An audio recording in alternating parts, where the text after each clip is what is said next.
They told you to just be confident as if confidence is something you can switch on like a light. But real confidence, the kind that doesn't flinch, doesn't fold, and doesn't fade, that kind is built brick by brick. And today I'll show you how to build it so strong nothing can shake it. Confidence isn't something you're born with, it's something you earn. And once you understand that, everything changes. In this video, we'll break down the 6 principles that help you build rock-solid confidence step by step. Number 1, keep the promises you make to yourself. Confidence doesn't begin in public, it begins in private. Before the applause, before the spotlight, before anyone else believes in you, you have to believe in you. And that belief is built on something simple but powerful: keeping the promises you make to yourself. Let's break it down. Every time you set an intention, wake up early, eat healthy, write that chapter, hit the gym, you're not just setting a goal, you're entering into a contract with yourself. And when you honor that contract, when you follow through, even in the smallest way, something incredible happens. Your self-respect grows. But here's the part most people miss. Every time you don't follow through, every time you snooze instead of rise, scroll instead of write, excuse instead of execute, you chip away at that self-respect. Your subconscious learns not to trust your own word. And confidence? It can't grow in a space where trust is broken. Imagine you had a friend who constantly bailed on you, said they'd be there but never showed, promised big and delivered small. Would you rely on them? Of course not. So why would your mind rely on you when you've trained it to expect flakiness? This is why keeping promises to yourself is the foundation of unshakable confidence. It's not about perfection, it's about consistency. You don't have to keep every promise, but you do have to take your own word seriously. Start small. Set promises that are clear, measurable, and achievable.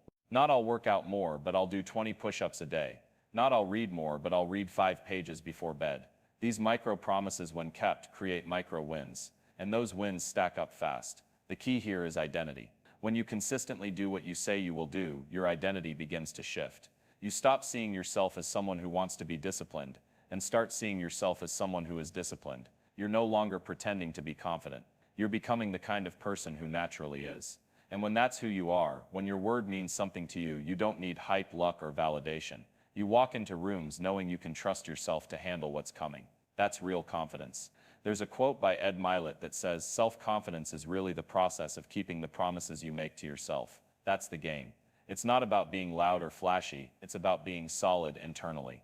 And that solidity is forged in quiet moments, daily disciplines, and private victories. So if you want to build unshakable confidence, start by doing something simple but not easy. Treat your promises like contracts. If you say you're going to do it, do it. Show yourself that your word matters. Because when you believe your own voice, the world starts believing it too. Number 2, stack small wins.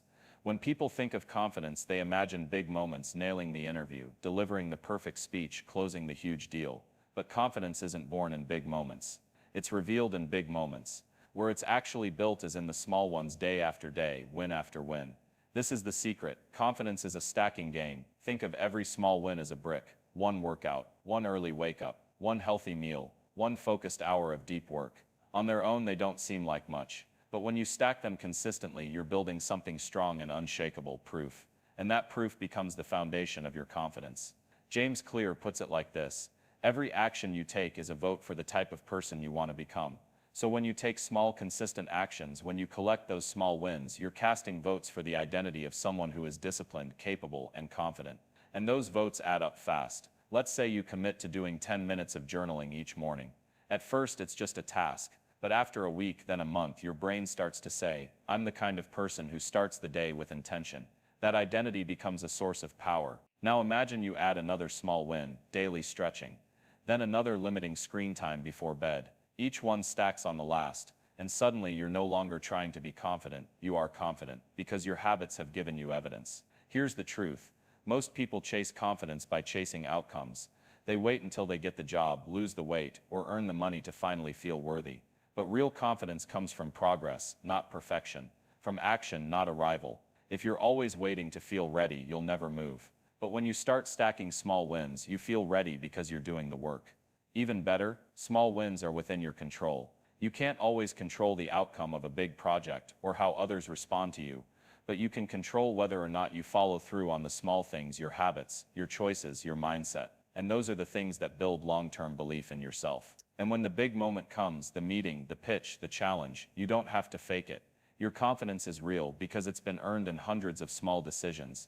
It's not about being the loudest in the room, it's about being the most rooted in who you've become. So if you want unshakable confidence, stop waiting for the massive leap and start collecting daily victories. Ask yourself, what's one small win I can get today? Then do it. Tomorrow, do it again. Over time, those wins turn into momentum, and that momentum turns into confidence. Remember, it's not magic, it's math. One win, then another. Stack them, build them, own them. That's how confidence grows, brick by brick, win by win. Number 3, get brutally good at preparation. Confidence has a look. It walks into the room with calm energy. It doesn't flinch, doesn't second guess, and doesn't need to prove anything. But here's what most people don't see. That kind of confidence is rarely natural. It's prepared. You don't rise to the occasion, you fall to the level of your preparation. Preparation is the silent engine behind unshakable confidence. The athletes who make it look effortless, reps. The speakers who seem born for the stage, practice. The leaders who navigate chaos with clarity, hours of planning and study. Confidence is what the world sees. Preparation is what builds it behind the scenes. Think of it this way, when you're prepared, you're not guessing, you know. You've run the play, you've rehearsed the answer, you've studied the terrain. That preparation becomes a quiet certainty, a voice in your head that says, I've done this, I've earned this. And that voice matters. When you're unprepared, the opposite happens. Doubt creeps in, you hesitate, you're hoping to wing it. But deep down, you know you're not ready, and that knowledge sabotages your confidence before you even begin. Preparation removes that uncertainty. It replaces doubt with direction. So how do you prepare like a pro? Start by breaking down what you want to be confident in. Is it a skill, a presentation, a performance? Get specific.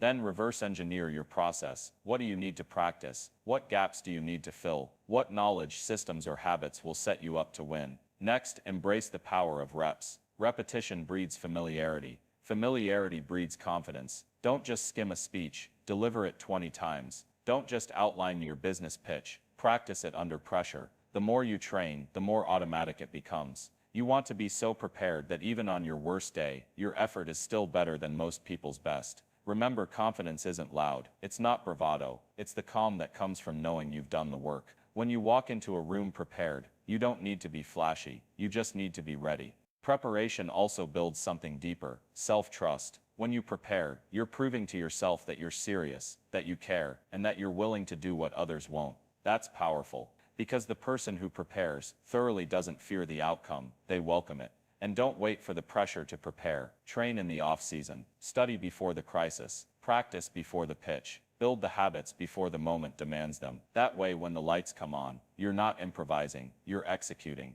Here's the bottom line. If you want bulletproof confidence, get brutally good at preparation. Outwork your doubt. Outstudy your insecurity. Outpractice your hesitation. Confidence isn't something you hope for. It's something you train for. And the more you prepare, the less you'll fear the moment, because you'll know you're ready to meet it. Number 4, stop negotiating with fear.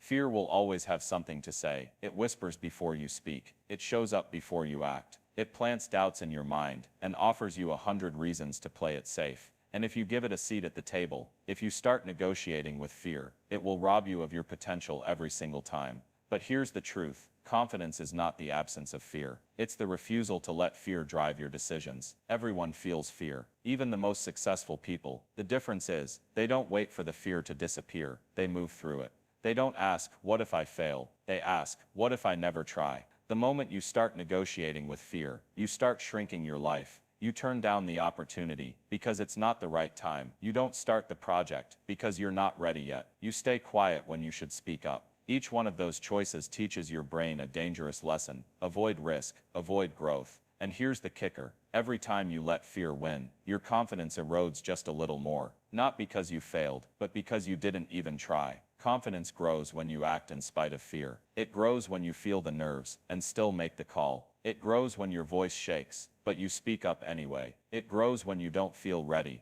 but you step forward regardless. You're not trying to silence fear. That's not realistic. You're learning to stop giving it the mic. You acknowledge it. Yeah, I'm nervous. But then you act anyway. You override fear with action. You teach your brain, I can feel fear, and still move forward. That lesson rewires your identity. Let me be clear. Boldness isn't reckless. It's trained. You get stronger at facing fear by facing it more often. That conversation you're avoiding, have it. That application you're delaying, submit it. That idea you've been hiding, share it. Every time you act, your courage muscle grows, and eventually what once terrified you becomes your new normal. Fear is always loudest before a breakthrough. It's a sign you're on the edge of growth. So instead of running from it, learn to use it as fuel. Let it be a signal. This matters. This could change things. And then move. Because the longer you wait, the stronger fear becomes. But the moment you act, fear starts to lose its grip. You don't need to be fearless. That's a myth. What you need is the courage to move with fear at your side. Courage first, confidence follows. So the next time fear shows up, and it will, don't waste time arguing with it. Don't water it.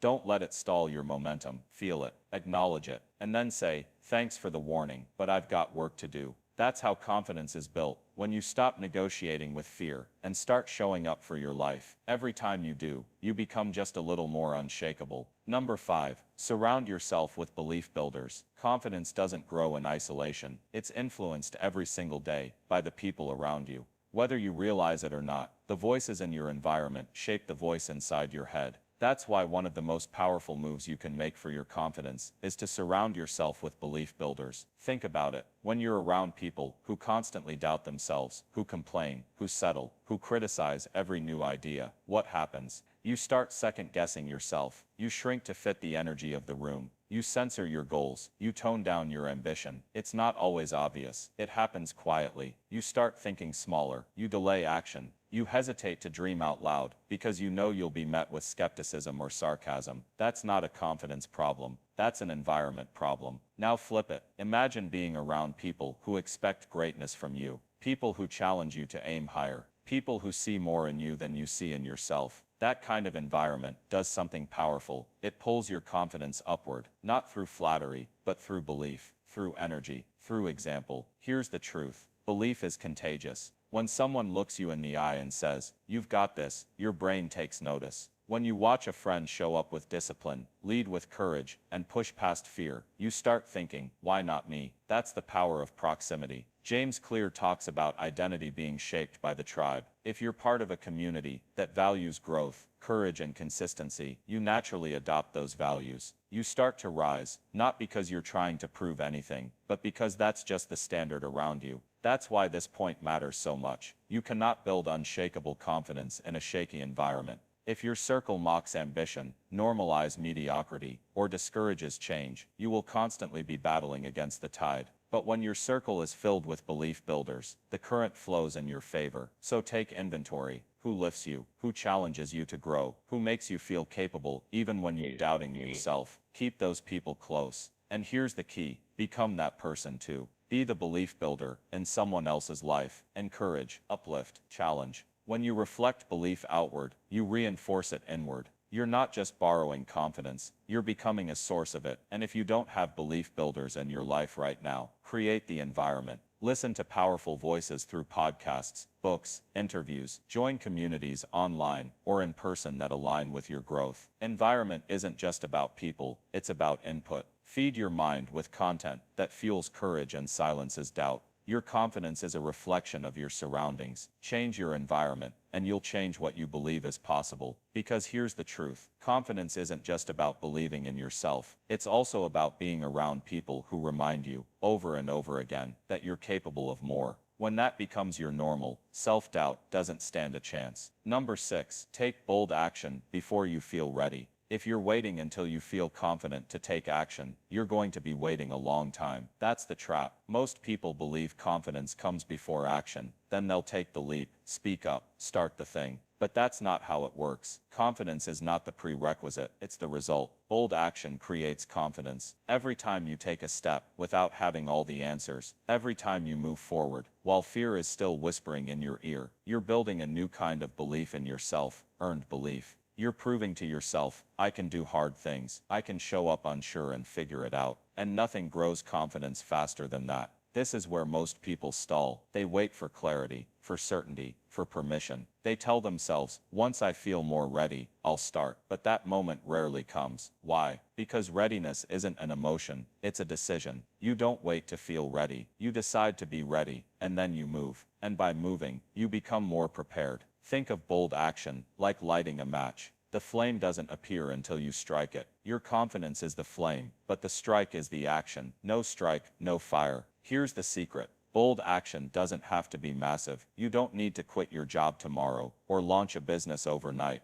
Bold action can be starting the conversation, sending the email, saying yes to the opportunity that scares you. The power is in the motion, not the magnitude. Every time you act before you feel fully ready, you chip away at the belief that you need to have it all figured out, and you start building a new belief. I figure things out as I go. That's confidence. It's not I know everything. It's I trust myself to learn, to adapt, to grow. Let's be honest, there will never be a perfect time. The stars won't align, the fear won't vanish. But what if that feeling of being not ready is actually the starting line, not the stop sign? What if it's the cue that now is exactly the time to act? Bold action is the fast track to transformation. It turns overthinking into momentum. It turns fear into fuel, and it creates a powerful feedback loop. You action, you grow, you gain evidence, you act again, stronger. That loop is how confidence compounds. So the question isn't, do I feel ready? The real question is, what would I do if I believed I was? Now go do that. Confidence is not something you wait for. It's something you step into, one bold move at a time. Feel the fear, take the step. Then look back and realize you were more ready than you thought.